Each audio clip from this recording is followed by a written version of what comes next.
बिस्मिल्लाहिर्रहमानिर्रहीम अस्सलातु वस्सलामु अलैका या रसूलल्लाह व अला आलिका व सहाबिका या हबीबल्लाह। दोस्तों, कुछ दिन पहले मैंने एक लेक्चर दिया था चंद लफ्ज़ों का जीम तक। आज मैं आगे शुरू करने लगा हूँ आइन, सीन, स्वाद, नून, काफ वगैरह। ठीक है, उससे पहले एक दरख्वास्त है, चैनल को सब्सक्राइब करें, लाइक करें, कमेंट दें, आगे शेयर भी करें।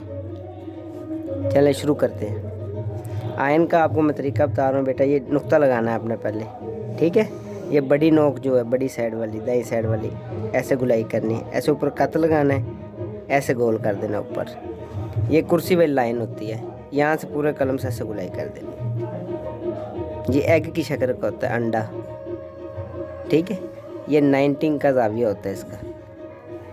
इधर से ये बराबर होना चाहिए, 3 कत का ये फासला होता है इधर से। ये गोल दायरा महसूस हो इसका। आगे सीन, बड़ी नोक से यहाँ तक, यहाँ से पूरा कलम, यहाँ से फिर पूरा कलम।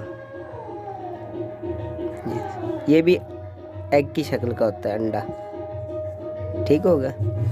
आगे स्वाद, बड़ी नोक, पूरा कलम, यहाँ से पूरा कलम, ठीक है। ये कुर्सी वाली लाइन है सबकी। आगे नून, ऐसे अलिफ लिखना है छोटा सा, ऐसे नीचे गुलाई कर देनी है आपने। इसको ऊपर से लाम भी लिख सकते हैं आप, अलिफ साथ मिला के लाम भी लिख सकते हैं, ठीक हो गया।